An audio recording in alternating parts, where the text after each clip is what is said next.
Good morning students. আজি class 8 প্ৰথম chapter পৰিমেয় সংখ্যাটো আমি আলোচনা কৰিম। পৰিমেয় সংখ্যা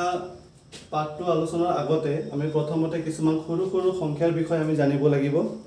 যেনে তোমাৰ স্বাভাৱিক সংখ্যা কাক বোলে, পূৰ্ণ সংখ্যা কাক বোলে, অখণ্ড সংখ্যা কাক বোলে আৰু পৰিমেয় সংখ্যা। তাৰ পিছত এই তিনিটা জনাৰ পাছত আমাৰ পৰিমেয় সংখ্যা ফালে আলোচনা কৰিবৰ কাৰণে বেছি সুবিধাজনক হ'ব।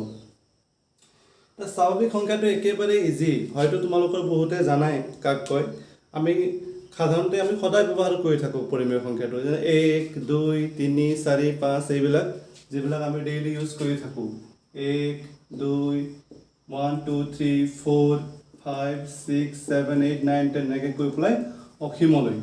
অসীমলৈ গোটেইখিনি আমাৰ কি হ'ব? স্বাভাৱিক সংখ্যা হ'ব। স্বাভাৱিক সংখ্যাক ইংৰাজীত নেচাৰেল নাম্বাৰ বুলি কোৱা হয়, সেইকাৰণে ইয়াত কেতিয়াবা এন, কেপিটেল এন আখৰেৰেও বুজোৱা হয়।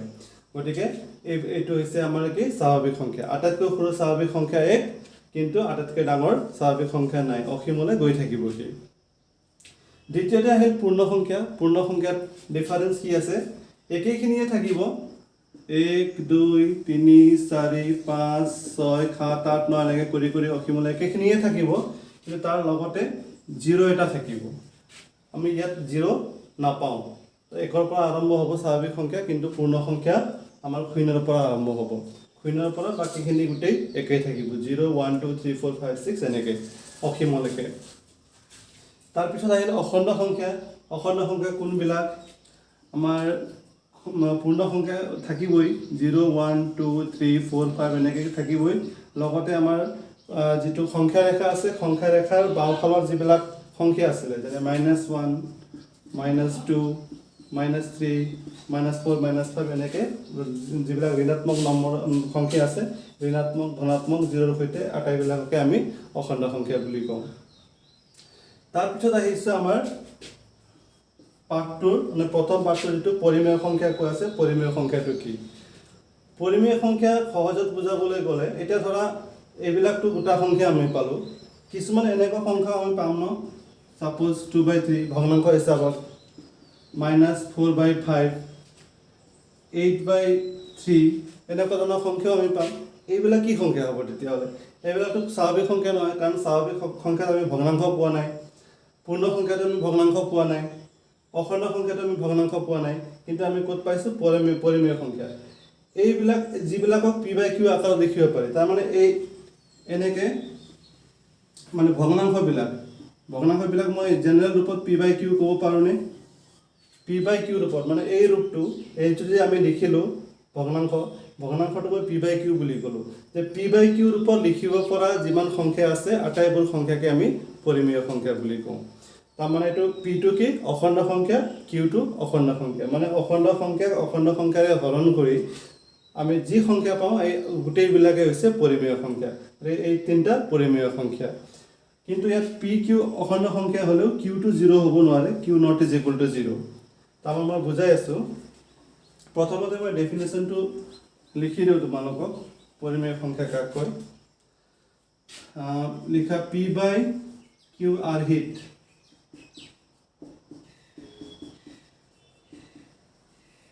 লিখিব পৰা সংখ্যা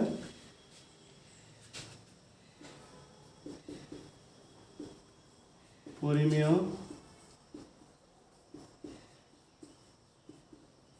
p/q are hit লিখিব পৰা সংখ্যাক পৰিমেয় সংখ্যা বোলে, য'ত p আৰু q নো কি? p/q অখণ্ড সংখ্যা, গম পাইছা?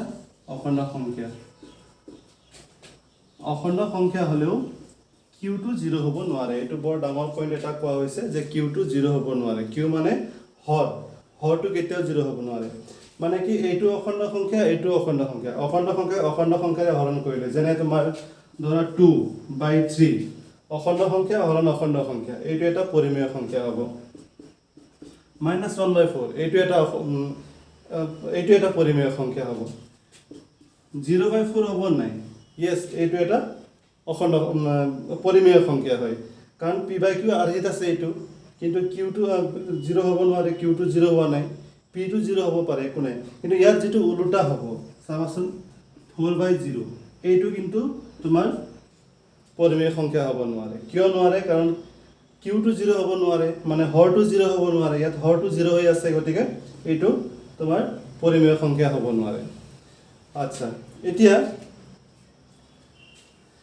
আমি যে ওপৰত যিবিলাক সংখ্যা পালো যেনে অখণ্ড সংখ্যা মই অখণ্ড সংখ্যা বুলিয়ে কৈছোঁ কাৰণ স্বাভাৱিক সংখ্যা পূৰ্ণ সংখ্যা গোটেইবিলাক ইয়াতে সোমাই আছে অখণ্ড সংখ্যাতে সোমাই আছে গতিকে মই অখণ্ড সংখ্যা বুলি কৈছোঁ অকল এটা অখণ্ড সংখ্যা যদি আমি লওঁ সাপোজ -3 বা আমি ললো -1 বা ললো আমি 2 এইকেইটা পৰিমেয় সংখ্যা হ'ব হয়নে নহয় এতিয়া আমাৰ দেখাত এনে পৰিমেয় সংখ্যা নহয় লাগে কিয় কাৰণ পৰিমেয় সংখ্যা হ'বলৈ হ'লে p/q আৰে লিখিব পৰা হ'ব লাগিব মানে তোমাৰ ভগ্নাংশ হিচাপত থাকিব লাগিব গতিকে এইটো নহয় যেন লাগে কিন্তু চাবা প্ৰতিটো সংখ্যাৰ তলতে 1 এটা থাকেই ইয়াৰ তলত মই 1 দি দিলোঁ জানো যেনিবা কিবা ডিফাৰেন্স আহিব নেকি সংখ্যাটোত একো ডিফাৰেন্স নাই কাৰণ -3 তুমি যেতিয়া একেৰে হৰণ কৰিবা তুমি আল্টিমেটলি -3 পাবা একেৰে 3 হৰণ কৰিলে 3 বাৰ নাযাব জানো ঠিক তেনেকৈ তুমি ইয়াক 1 এৰে হৰণ কৰি দিব পাৰা ইয়াক 1 এৰে হৰণ কৰি দিব পাৰা প্ৰতিটো সংখ্যাৰ তলত একটা তুমি ধৰি ল'ব পাৰা 2ক আমি একেৰে হৰণ কৰিলে 2 পাম বুজি পাইছানে তাৰমানে 2টো আমি 1/2 লিখিব পাৰোঁ গতিকে এইটো p/q ফৰ্মত আছে তাৰমানে ওপৰত যিবিলাক আমি সংখ্যা পাইছিলোঁ প্ৰতিটো সংখ্যাকে আমি p/q আৰে লিখিব পাৰোঁ গতিকে ইয়াৰ পৰা আমি এইটো ক'ব পাৰোঁ যে প্ৰতিটো অখণ্ড সংখ্যাই একোটা পৰিমেয় সংখ্যা হয় নিশ্চয় বুজি পাইছা ভিডিঅ'বিলাক কিন্তু মই কিন্তু এটা কথা কৈ থওঁ যে বহুতে কি কৰে ভিডিঅ'বিলাক মানে কাটি পেলাই চায় তো কণ্টিনিউ নকৰে যে কণ্টিনিউ যদি নকৰা তেতিয়াহ'লে তোমালোকে কিন্তু বুজি নাপাবা সেইটো খাটাং আৰু যেতিয়া তুমি সময় পাবা সময় পোৱাৰ পাছত ধুনীয়াকৈ টেবুলত বহি লৈ পেলাই ভিডিঅ'টো মানে স্কিপ নকৰাকৈ চাবলৈ চেষ্টা কৰিবা তেতিয়া নুবুজাকৈ নাথাকা এইটো কথা ক'লোঁ এতিয়া পৰিমেয় সংখ্যা এতিয়া পৰিমেয় সংখ্যা আমি বুজি পালোঁ পৰিমেয় সংখ্যা কাক কয় যে যিবিলাক সংখ্যাক আমি p/q আৰ্হিত লিখিব পাৰোঁ সেইবিলাক সংখ্যা হৈছে পৰিমেয় সংখ্যা আৰু এটা কথা আমি জানিলোঁ যে স্বাভাৱিক সংখ্যা অখণ্ড সংখ্যা পূৰ্ণ সংখ্যা সেই আটাইবিলাকেই পৰিমেয় সংখ্যাৰ ভিতৰত পৰে এতিয়া পৰিমেয় সংখ্যাৰ কিছুমান বিধি আছে খুব ইম্পৰ্টেণ্ট বিধি কিছুমান আছে পৰিমেয় সংখ্যাৰ বিধি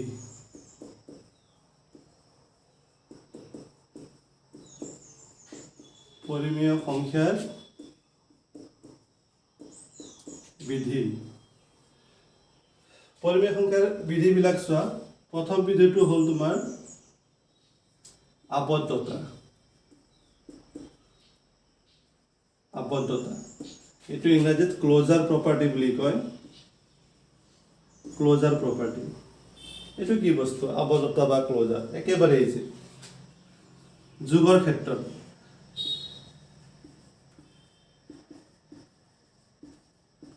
আবদ্ধতা আমাৰ কি যোগৰ ক্ষেত্ৰত হ'ব বিয়োগৰ ক্ষেত্ৰত হ'ব পূৰণৰ ক্ষেত্ৰত হ'ব আৰু হৰণৰ ক্ষেত্ৰত প্ৰতিটোৰ ক্ষেত্ৰত আবদ্ধতা মানি চলিব পাৰে নচলিবও পাৰে আমি সেইবিলাক চাম বাৰু প্ৰথমতে আমাৰ আবদ্ধতা ক'ত চাম যোগৰ ক্ষেত্ৰত চাম আমি বিয়োগৰ ক্ষেত্ৰত চাম তাৰপিছত পূৰণৰ ক্ষেত্ৰত চাম আৰু শেষত হৰণৰ ক্ষেত্ৰত চাম হৰণৰ ক্ষেত্ৰত চোৱা আবদ্ধতা মানে যোগৰ ক্ষেত্ৰত দুটা পৰিমেয় সংখ্যা যেতিয়া আমি যোগ কৰিম দুটা পৰিমেয় সংখ্যা যোগ কৰাৰ পাছত আমি কি সংখ্যা পাম সেই সংখ্যা দুটাৰ যোগফলটো পৰিমেয় হ'ব নে বেলেগ কিবা এটা হ'ব চাই লওঁ আহাচোন সাপোজ এটা মই পৰিমেয় সংখ্যা ল'লোঁ 2 আৰু এটা ল'লোঁ 3 এই দুটা যোগ কৰি দিছোঁ তো 2 যোগ 3 কিমান হ'ব সকলোৱে জানে 5 এই সংখ্যাটো কি হ'ব এইটো পৰিমেয় হোৱা নাই জানো হৈছে ইয়েস পৰিমেয় হৈছে এইটো মই পৰিমেয় সংখ্যা লৈছিলোঁ এইটো পৰিমেয় সংখ্যা লৈছিলোঁ যোগফলটো কি যোগফল আমি যিটো পালোঁ সেই সংখ্যাটো এটা পৰিমেয় সংখ্যাই পালোঁ হয় নহয় ঠিক তেনেকৈ ভগ্নাংশৰ ক্ষেত্ৰতো চোৱা সাপোজ মই 1/2 এটা পৰিমেয় সংখ্যা ল'লোঁ 3/2 আন এটা পৰিমেয় সংখ্যা ল'লোঁ দুটা পৰিমেয় সংখ্যা যোগ কৰিলোঁ এতিয়া কি পাম 2 2ৰে 2 এবাৰ যাব 1 গুণ 1 ইফালে 2ৰে 2 এবাৰ যাব 1 3 গুণ 3 তাৰ মানে 4/2 2ৰে 4 কাটিলে দুবাৰ উত্তৰটো কিমান পালোঁ 2 এইটোতো এটা পৰিমেয় সংখ্যা তাৰ মানে কি যে দুটা পৰিমেয় সংখ্যা যোগ কৰিলে আমি যোগফলটো এটা পৰিমেয় সংখ্যাই পাওঁ গতিকে আমি কম যে পৰিমেয় সংখ্যাবোৰ যোগৰ ক্ষেত্ৰত আবদ্ধ বুজি পাইছানে যোগৰ ক্ষেত্ৰত আবদ্ধ বুলি কওঁ যোগৰ ক্ষেত্ৰত আবদ্ধ বুলি কোৱাৰ অৰ্থ এইটোৱে যে দুটা পৰিমেয় সংখ্যাৰ যোগফলটো পুনৰ এটা পৰিমেয় সংখ্যাই পাম নিশ্চয় বুজি পাইছা এই বস্তুটো মই এনেকৈ লিখিব পাৰোঁ যে a + b মানে a b দুটা পৰিমেয় সংখ্যা হলে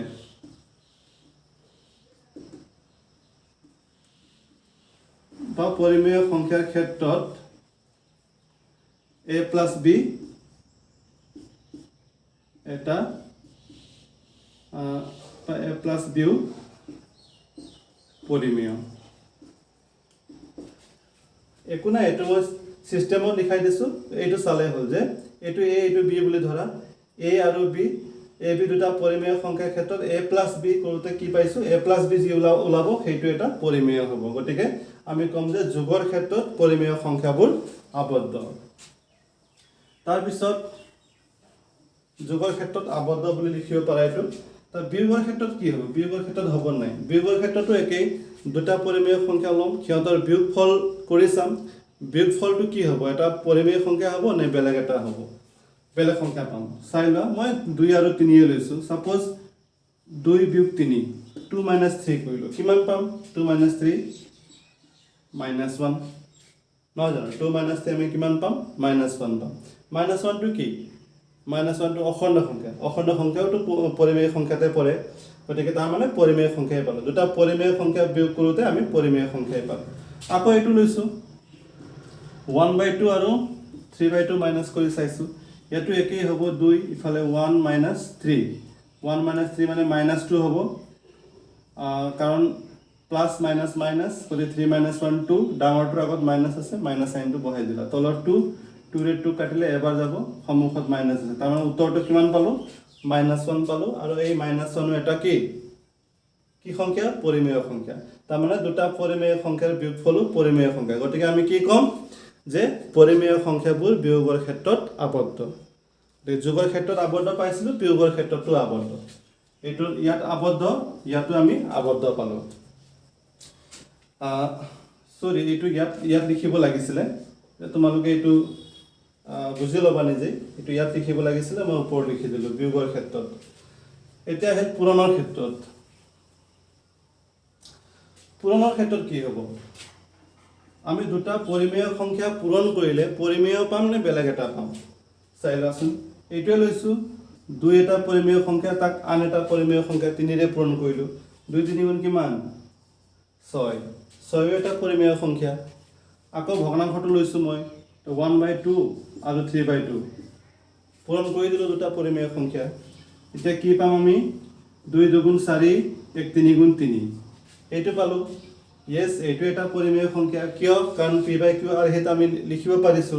হয়নে গতিকে দুটা পৰিমেয় সংখ্যাৰ পূৰণফল আমি পৰিমেয় সংখ্যাই পালো গতিকে কি হ'ব যে পৰিমেয় সংখ্যাবিলাক পূৰণৰ ক্ষেত্ৰতো আবদ্ধ হৰণৰ ক্ষেত্ৰত হয় নে নহয় তিনটাৰ ক্ষেত্ৰত আমি বাৰু পালো হৰণৰ ক্ষেত্ৰত আবদ্ধ হয় নে নহয় চাবা মই 0 ৰে হৰণ কৰিলো 0 হৰণ 6 কৰিলো 0 হৰণ 6 কৰিলে কিমান বাৰ যাব 0 6 ৰে হৰণ কৰিলে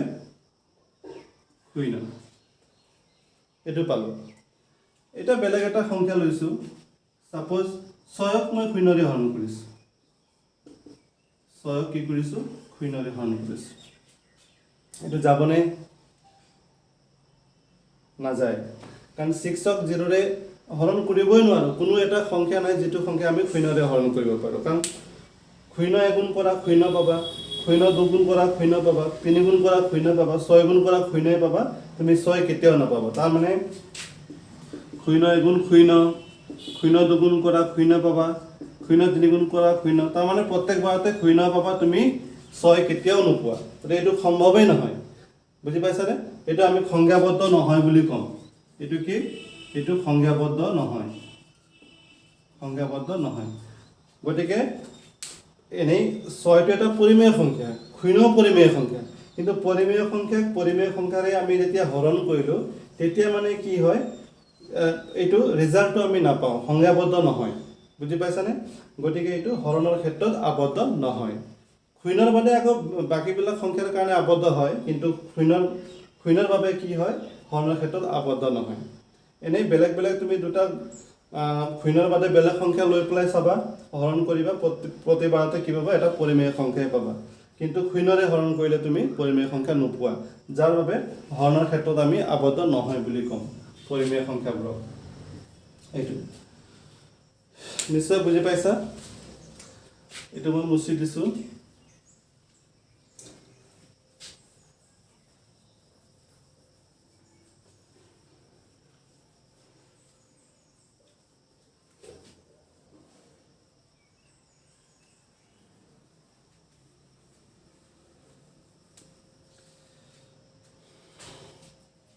এতিয়া ক্ৰম বিনিময় বিধি।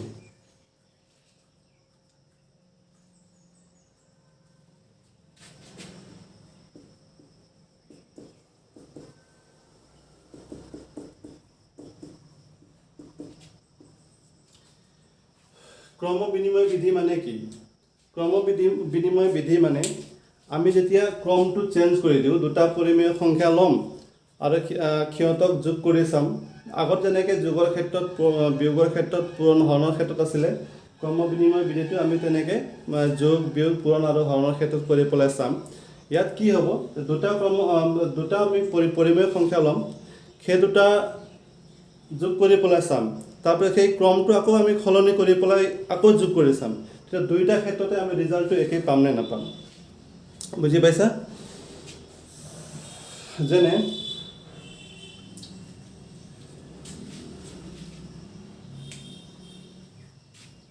আগৰ নিচিনাকৈ এইটো যোগৰ ক্ষেত্ৰত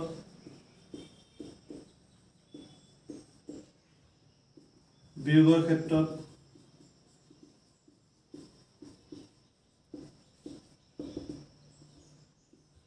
পূৰণৰ ক্ষেত্ৰত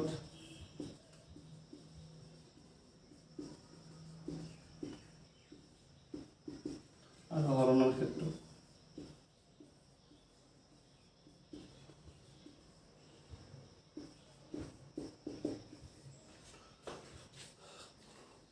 হৰণৰ ক্ষেত্ৰত আমি কৰি চাইছোঁ। এতিয়া ক্ৰমটো সলনি কৰাৰ পিছত আমি একেখিনি পাইছোঁ নাই? ছাপ'জ 2 + 3 কৰি পেলাই চোৱা কিমান পাবা? 5। এতিয়া এই ক্ৰমটো মই চেঞ্জ কৰি দিম, মানে 2 + 3 নকৰি পেলাই 3 + 2 কৰি পেলাই চাম। তাৰমানে 2 আৰু 3 যোগ কৰিবলৈ দিলেও কিছুমানে 2 + 3 লিখিব পাৰে, কিছুমানে 3 + 2 লিখিব পাৰে। 2 + 3 কৰোঁতে 5 পাইছোঁ, 3 + 2 কৰোঁতে কিমান পাইছোঁ? 3 + 2 কৰোঁতেও ৰিজাল্টটো একেই পাইছোঁ, 5 পাইছোঁ। গতিকে আমি ক'ম যে যোগৰ ক্ষেত্ৰত ক্ৰম বিনিময় বিধিটো মানি চলে। কোনে? পৰিমেয় সংখ্যাই। পৰিমেয় সংখ্যাই যোগৰ ক্ষেত্ৰত ক্ৰম বিনিময় বিধি মানি চলে। কাৰণ কিয়? ক্ৰম বিনিময় কৰি দিওঁতে, ক্ৰম বিনিময় মানে কি? ক্ৰমটো সলাই দিওঁতে যোগফলটোত একো পাৰ্থক্য অহা নাই, একেই পাইছোঁ। 2 + 3 কৰোঁতে যিমান পাইছোঁ, 3 + 2 কৰোঁতেও একেই পাইছোঁ। গতিকে যোগৰ ক্ষেত্ৰত পৰিমেয় সংখ্যাবিলাকে ক্ৰম বিনিময় বিধি মানি চলে। বিয়োগৰ ক্ষেত্ৰত 3 - 2, 3 আৰু 2 বিয়োগ কৰি পেলাই চোৱা। 3 - 2 কিমান হ'ব? 1। এতিয়া ক্ৰমটো চেঞ্জ কৰি পেলাই চোৱা, 2 - 3 কৰা। 2 - 3 কৰিলে কিমান? প্লাছ মাইনাছ মাইনাছ, গতিকে মাইনাছ কৰিলে 1, ডাঙৰটোৰ আগত মাইনাছ আছে, মাইনাছ। এতিয়া এইটো আৰু এইটো একেই ওলাইছেনে? নাই ওলোৱা, কাৰণ ইয়াত 1, ইয়াত ওলাইছে -1। 1 আৰু -1 কেতিয়াও সমান হ'ব নোৱাৰে। গতিকে কি? ক্ৰম বিনিময় বিধি বিয়োগৰ ক্ষেত্ৰত মানি চলেনে? পৰিমেয় সংখ্যাবিলাকে মানি নচলে,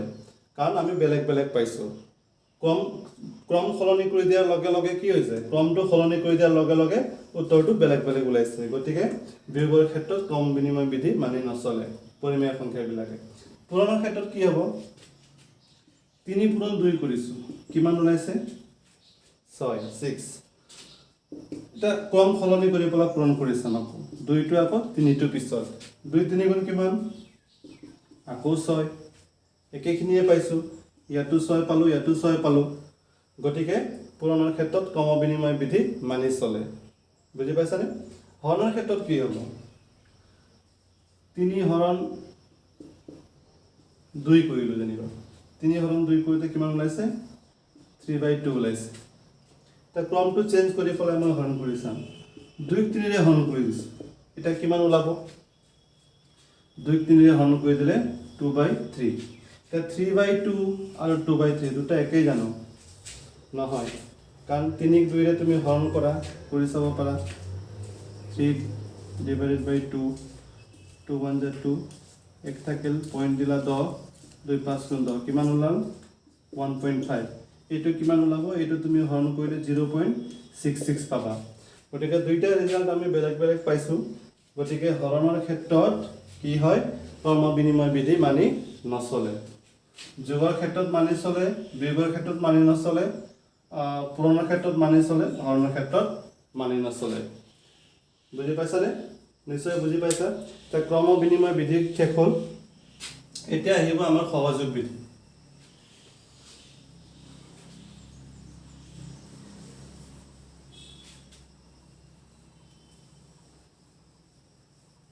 এটা আহিব সহযোগ বিধি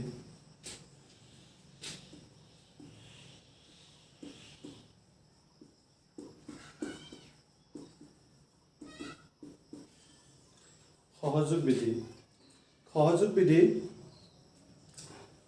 এটো যোগৰ ক্ষেত্ৰটো হ'ব আগৰ নিচিনাকে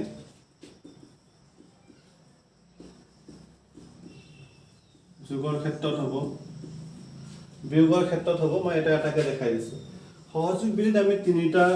সংখ্যা লম সাপোজ 2 3 আৰু 5 এই তিনিটা সংখ্যা মই যোগ কৰিবলৈ দিলো আৰু প্ৰথমতে তুমি এই দুটা যোগ কৰি পেলাই শেষত ইয়াৰ লগত কৰা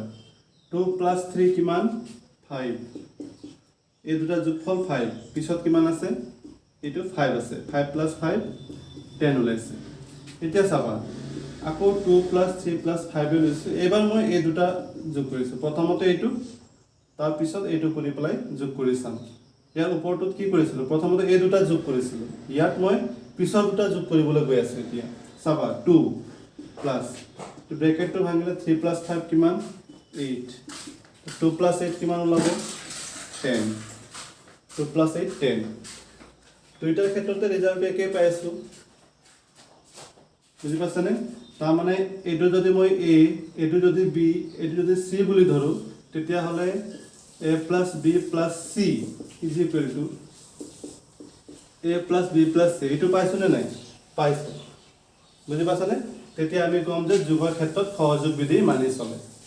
যোগৰ ক্ষেত্ৰত সহযোগ বিধি মানি চলে সহযোগ বিধি মানে আমি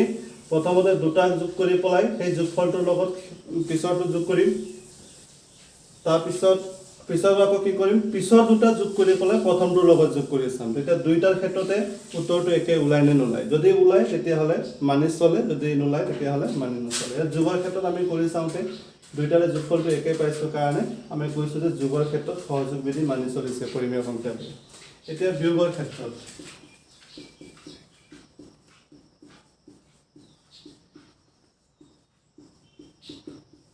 বিয়োগৰ ক্ষেত্ৰত কি হ'ব সাপোজ মই 5 - 3 - 2 কৰিলো এটো 5 - 3 - 2 কৰিলো 5 - 3 কিমান 5 - 3 হ'ল 2 ইফালে আকৌ -2 2 - 2 কিমান 0 পালো এতিয়া আকৌ একেখিনিকে কৰিছো মই জাস্ট ব্ৰেকেটটো খলাই দিছো প্ৰথমতে এই দুটা দিছিলে এবাৰ পিছৰ দুটা দিছে এতিয়া চাওঁচোন ৰিজাল্টটো কি হয় 5 - 3 - 2 কিমান 3 - 2 সবে জানে 1 5 - 1 কৰিলে কিমান পালো 4 পালো সমান হৈছে এই দুটা নাই হোৱা এটা 0 এটাত পাইছো আমি 4 গতিকে বিয়োগৰ ক্ষেত্ৰত সহযোগ বিধিটো মানি চলে নে নচলে বিয়োগৰ ক্ষেত্ৰত সহযোগ বিধি মানি নচলে পূৰণৰ ক্ষেত্ৰত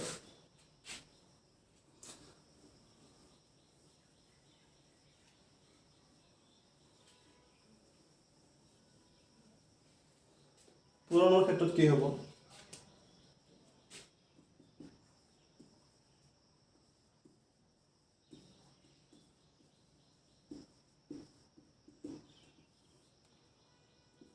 পূৰণৰ ক্ষেত্ৰত কি হ'ব 5 * 3 * 2 এইটো কৰি চাওঁ 5 3 গুণ 15 5 3 গুণ 15 পূৰণ 2 15 2 গুণ 30 পালো এইবাৰ ব্ৰেকেটটো মই পিছত দুটা দিছো 5 ইনটু 3 2 গুণ কিমান 6 5 6 গুণ কিমান হ'ল 30 5 6 গুণ 30 হ'ল ইয়াতো একেই পাইছো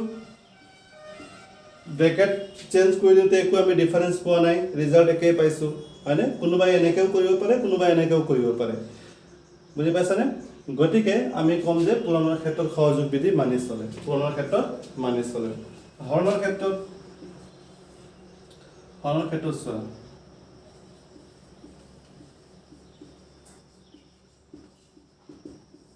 হৰণৰ ক্ষেত্ৰত কি হ'ব Suppose 5 divided by 3 divided by 2 এইটোকে লৈছো মই প্ৰথমতে এই দুটা কৰিলো 5 divided by 3 টো আমি এনেকে লিখিব পাৰো হৰণ না যায়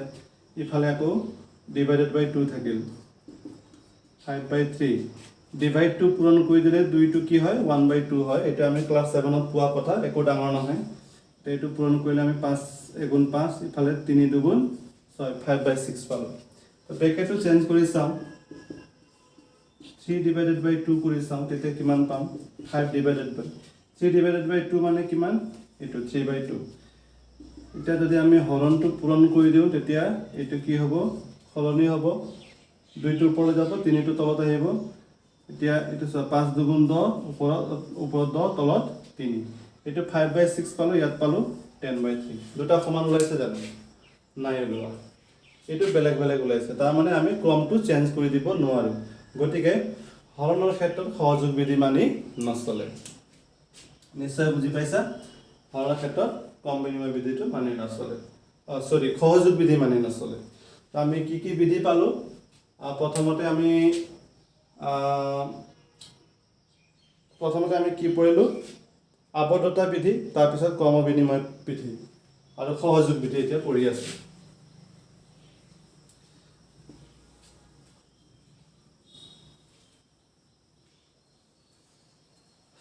আচ্ছা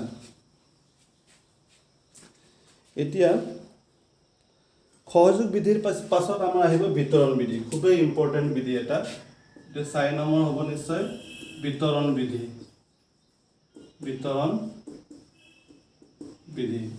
বিতৰণ বিধিত কি হয় ধৰা এটো লৈছো 2 into 3 plus 5 2 into 3 plus 5 তাৰমানে 3 আৰু 5 ৰ যোগফলক 2 ৰে পূৰণ কৰিবলৈ দিছো তেতিয়া হলে এটো কিমান হ'ব চাবা 2 পূৰণ ব্ৰেকেটটো ভাঙি লোৱা 3 যোগ 5 কিমান হ'ল 8 2 8 গুণ 16 তে চাবা দে 2 into 3 plus 5 ইয়াক যদি মই এনেকে কৰো 2 পূৰণ 3 প্লাস আছে প্লাস দিলে আকৌ 2 পূৰণ 5 কৰিলো মানে এইটো ইয়াৰ লগতো পূৰণ কৰিলো ইয়াৰ লগতো পূৰণ কৰি দিলো মাজত প্লাস আছিল প্লাস দিলো ইয়াত মাইনাস থাকিলে আমি মাইনাস দিলো হেতেন তো এইটো কিমান হ'ব 2 3 গুণ 6 প্লাস প্লাস দিলো 2 5 গুণ 10 10 যোগ 6 কিমান 16 একেই ওলাইছে ইয়াতো 16 পাইছিলো ইয়াতো আমি 16 পালো নহয় জানো এই বিধিটোকে আমি বিতৰণ বিধি বুলি কওঁ তাৰ মানে চোৱাচোন 2 into 3 plus 5 এই ৰিজাল্টটো 2 into 3 plus 2 into 5 ইয়াৰ লগত একে পোৱা নাই জানো ইয়াৰ লগত একে পাইছো 2 into 3 plus 2 into 5 তাৰ মানে এইটো 2 টো বিতৰণ আমি কৰি দিব পাৰো ব্ৰেকেটৰ ভিতৰত 2 টো বিতৰণ কৰি দিব পাৰো 2 পূৰণ 3 প্লাস আকৌ 2 পূৰণ 5 কৰি পেলাই আমি বিতৰণ কৰি দিব পাৰো ৰিজাল্টটো একে ওলাব তাৰ মানে A B C প্ৰথমটো A পিছৰটো B আৰু থাৰ্ড নাম্বাৰটো C বুলি যদি ধৰো তেতিয়া হলে A into B plus C ইয়াক আমি A into B plus A into C A into B plus আকৌ A into C এনেকে লিখিব পাৰো আৰু এইটোকে আমি কি বুলি কওঁ বিতৰণ বিধি কওঁ ইয়াত A B গুৰুত্বপূৰ্ণ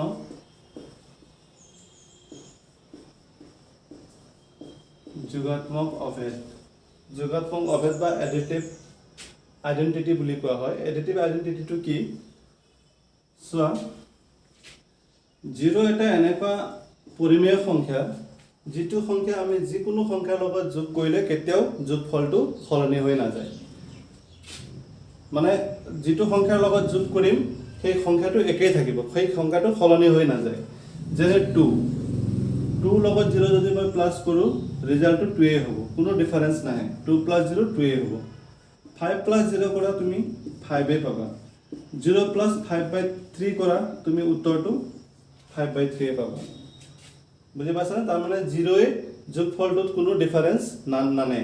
সেই কাৰণে আমি শূন্য কি কম যোগাত্মক অভেদ বুলি কম যোগাত্মক অভেদ কি 0 বুজি পাইছা পৰিমেয় সংখ্যাৰ যোগাত্মক অভেদটো হৈছে 0 তাৰ পিছত আছে গুণাত্মক অভেদ গুণাত্মক অভেদ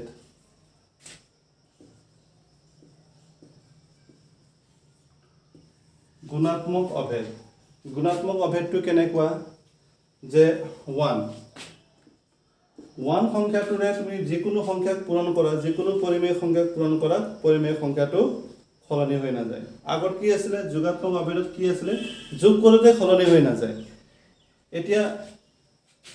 এটা এনেকুৱা সংখ্যা কোৱা যিটো সংখ্যা ইয়াৰ লগত পূৰণ কৰিলে পৰিমেয় সংখ্যা এটাৰ লগত পূৰণ কৰিলে সংখ্যাটো সলনি হৈ নাযায় সেইটো হৈছে কিমান 1 1 এৰে তুমি 3/2 পূৰণ কৰা 3/2 চেঞ্জ হৈ যাব জানো সলনি হৈ যাব জানো নাযায় 3/2 3/2 হ'ব ঠিক তেনেকৈ 5/4 আছে ইয়াক 1 এৰে পূৰণ কৰা yes ultimately 5/4 পাবা ঠিক তুমি 1 এৰে পূৰণ কৰা তেতিয়া তুমি 3 এ পাবা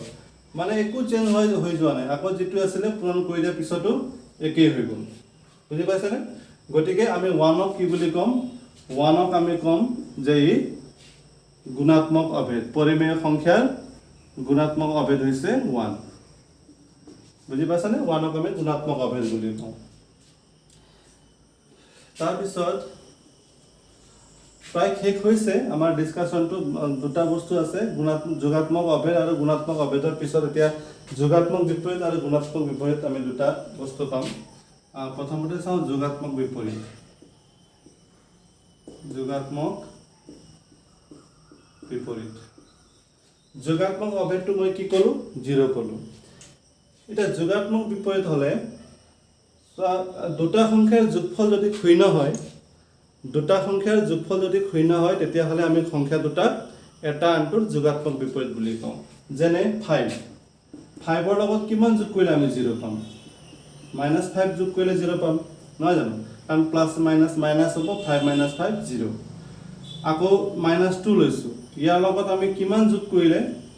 কৰিলে 0 পাম -2 ৰ লগত এটো হৈছে +2 কিয় মাইনাসে প্লাসে মাইনাস গতিকে 2 - 2 0 ঠিক তেনেকৈ 5/4 লৈছো ইয়াৰ লগত কিমান যোগ কৰিলে মই 0 পাম হেতু হৈছে -5/4 যোগ কৰিলে 0 পাম তাৰ মানে 5 আৰু -5 -2 আৰু +2 +5/4 আৰু -5/4 ক আমি এটা আনটোৰ যোগাত্মক বিপৰীত বুলি কম 5 ৰ যোগাত্মক বিপৰীত কি -5 -2 ৰ যোগাত্মক বিপৰীত কি +2 +5/4 ৰ যোগাত্মক বিপৰীত কি -5/4 বুজি পাইছানে গতিকে তুমি ক'ব পাৰিবানে a/b ইয়াৰ যোগাত্মক বিপৰীত কি হ'ব -a/b একেই থাকিব জাস্ট চিহ্নটো সলনি হ'ব প্লাস থাকিলে মাইনাস হ'ব আকৌ যদি তোমাক কওঁ মই -a/b ৰ যোগাত্মক বিপৰীত কি তেতিয়া তুমি ক'বা যে এটো +a/b এৰ যোগাত্মক বিপৰীত কিমান তুমি ক'বা যে -a একেই থাকিব চিহ্ন সলনি হ'ব প্লাস আছে মাইনাস -b ৰ যোগাত্মক বিপৰীত কিমান তুমি ক'বা +b বুজি পাইছা এইটো হৈছে আমাৰ যোগাত্মক বিপৰীত দেই খুবই ইম্পৰ্টেন্ট বস্তু এইটো তোমাৰ 8 ৰ পৰা আৰম্ভ হৈছে 9 তো এইটো কৰবাত ব্যৱহাৰ হ'ব খুবই গুৰুত্বপূৰ্ণ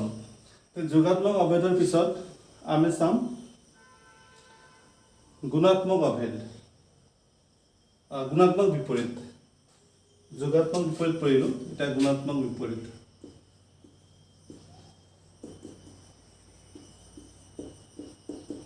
গুণাত্মক বিপৰীত দুটা সংখ্যাৰ পূৰণফল যদি 1 হয় তেতিয়া হলে আমি তাক কি বুলি কম গুণাত্মক বিপৰীত বুলি কম এটা আনটোৰ গুণাত্মক বিপৰীত বুলি কম যেনে 1 ৰ লগত কিমান পূৰণ কৰিলে আমি 1 পাম একেবাৰে সহজ কথা 1 ৰ লগত আমি 1 পূৰণ কৰিলে 1 পাম ঠিক তেনেকৈ 2 লগত কিমান পূৰণ কৰিলে আমি 1 পাম বা এইটোতো আচৰিত কথা হৈ গ'ল 2 লগতো আমি 2 এগুণ কৰিলে 2 হয় 2 দুগুণ কৰিলে 4 হয় 2 তিনিগুণ কৰিলে 6 হয় 2তকৈ সৰু সংখ্যা আমি নাপাওঁ ঠিক কেনেকুৱা কথা এইটো হা 2 লগত কিমান পূৰণ কৰিলে আমি 1 পাম সহজ 1/2 2 ভাগৰ 1 যদি পূৰণ কৰি দিওঁ এইটো 2 কেনসেল যাব কি থাকিব 1 থাকিব ঠিক তেনেকৈ 5 ৰ লগত কিমান পূৰণ কৰিলে 1 পাম 1/5 কাৰণ এইটো 5 কেনসেল যাব 1 থাকিব এটা মোক কোৱা 2/3 লগত কিমান পূৰণ কৰিলে আমি 1 পাম 2/3 লগত কিমান পূৰণ কৰিলে 1 পাম এইটো জাস্ট এক উল্টাই পেলাই লিখি দিয়া 3 টো ওপৰত দিয়া 2 টো তলত দিয়া তেতিয়া কি হ'ব 3 ৰে 3 যাব এবাৰ 2 ৰে 2 যাব এবাৰ 1 পূৰণ 1 1 গম পাইছানে এতিয়া আমি 3 ভাগৰ 2 গুণাত্মক বিপৰীত 2 ভাগৰ 3 বুলি কম 5 ৰ গুণাত্মক বিপৰীত 5 ভাগৰ 1 বুলি কম 2 ৰ গুণাত্মক বিপৰীত 2 ভাগৰ 1 বুলি কম আৰু 1 ৰ গুণাত্মক বিপৰীত একেই দেই তাৰ মানে আমি কি বুজিলো যে a ৰ গুণাত্মক বিপৰীত কি হ'ব বুলি কওঁতে 1/a এনেকুৱা ফৰ্মত থাকিব বা 1/a ৰ গুণাত্মক বিপৰীত কি বুলি কওঁতে a হ'ব কাৰণ তেতিয়াহে এইটো পূৰণ কৰি দিলে a কটা যাব 1 থাকিব আৰু দুটা সংখ্যাৰ পূৰণফল 1 হ'লে আমি এটা আনটোৰ গুণাত্মক বিপৰীত বুলি কওঁ গতিকে 1/a ৰ গুণাত্মক বিপৰীত a ঠিক তেনেকৈ a/b যদি হয় a/b কিমান হ'ব b/a হ'ব বুজি পাইছানে জাস্ট আমি খলাই দিলে হ'ল তলৰটো ওপৰত ওপৰটো তলত খলাই দিলে আমি গুণাত্মক বিপৰীত পাম ডিফাৰেন্সটো গম পাইছা যোগাত্মক বিপৰীত এইটো যিমান আছিল কিমানে হৈছিল জাস্ট আমাৰ সাইনটো চেঞ্জ হৈ গৈছিল চিন সলনি হৈ গৈছিল প্লাস মাইনাস হৈছিল 1/a টো -1/a হৈছিল a/b টো -a/b হৈছিল কিন্তু ইয়াত কি হয় চিন সলনি নহয় চিন একেই থাকিব কিন্তু উলটি যাব a 1/a হ'ব 1/a a হ'ব a/b টো b/a হ'ব বুজি পাইছানে তো 1 ৰ গুণাত্মক বিপৰীত কিমান 1 ঠিক তেনেকৈ -1 ৰ গুণাত্মক বিপৰীত কিমান হ'ব -1 ৰ লগত কিমান পূৰণ কৰিলে আমি 1 পাম -1 ৰ লগত -1 পূৰণ কৰিলে আমি 1 পাম কাৰণ -1 * -1 কৰিলে কিমান হ'ব মাইনাস প্লাস হ'ব 1 গুণ 1 হ'ব বুজি পাইছানে গতিকে আমাৰ কোৱেশ্চন আহিব পাৰে যে কোনটো সংখ্যাৰ গুণাত্মক বিপৰীত সংখ্যাটো নিজেই যে বা গুণাত্মক বিপৰীতৰ লগত একে থকা সংখ্যা দুটা লিখা বা সংখ্যা কেইটা কি কি এনেকুৱা ধৰণৰ প্ৰশ্ন হ'ব পাৰে সংখ্যা কেইটা হ'ব -1 আৰু 1 -1 ৰ গুণাত্মক বিপৰীত -1 নিজেই আৰু +1 ৰ গুণাত্মক বিপৰীত +1 নিজেই আৰু এটা সংখ্যা আছে তাৰ গুণাত্মক বিপৰীত নাই ক'ব পাৰিবেনে কোনোবাই যে এনেকুৱা এটা সংখ্যা কোৱা যাৰ গুণাত্মক বিপৰীত নাই সংখ্যাটো কি 0 0 ৰ লগত কি পূৰণ কৰিলে তুমি 1 পাবা একোই নাই 0 1 বহোৱা ইয়াত 0 গুণ 0 হ'ব 2 বহালেও 0 হ'ব 3 বহালেও 0 3 গুণ 0 4 বহালেও 0 4 গুণ 0 যিকোনো সংখ্যা ইয়াত নবহোৱা কেলে প্ৰতিটোৰ কাৰণে 0 ৰে পূৰণ কৰিলে আমি 0 পাম 1 কেতিয়াও নাপাওঁ গতিকে 0 ৰ গুণাত্মক বিপৰীত নাই 0 ৰ গুণাত্মক বিপৰীত নাই এই কথাটো তোমালোকে মন কৰিব লাগিব আৰু নিজৰ লগত একেই হোৱা পৰিমেয় সংখ্যা দুটা এইটো হৈছে -1 আৰু +1 এইকেইটা তোমালোকে ভালকৈ মনত ৰাখিব লাগিব ঠিক আছে গতিকে পৰিমেয় সংখ্যাৰ যিখিনি আমাৰ আৰম্ভণিৰ কথা আছিল গোটেই আৰম্ভণিৰ কথাখিনি তোমালোকক মই বুজালো পৰিমেয় সংখ্যা কাক কয় তাৰ পাছত পৰিমেয় সংখ্যাৰ যিবোৰ বিধি আছিল গোটেই বিধিৰ বিষয়ে মই তোমালোকক এটা এটাকৈ মই শিকাই দিছো বোধ হয় তোমালোকে গম পাইছা গতিকে ইয়াৰ পিছৰ ভিডিঅ'টোত আমি ইয়াৰ যেটো অনুশীলনী আছে 1.1 1.1 টো আমি ডিসকাস কৰিম গতিকে তোমালোকে তাৰ আগতে এই গোটেই বস্তুখিনি ভিডিঅ'টো ভালকৈ চাই পেলাই বুজি লবা এটা এটা কথা দেই আৰু যদি ভিডিঅ'টো ভাল পাইছা তেতিয়া হলে লাইক আৰু কমেন্ট কৰিবা আৰু কমেন্টত কিবা প্ৰবলেম থাকিলে তোমালোকৰ জনাবা তেতিয়া কৰিম মানে আকৌ পিছৰ ভিডিঅ'টোত মই সেইখিনি ক্লিয়াৰ কৰি দিবৰ কাৰণে চেষ্টা কৰিম থ্যাংক ইউ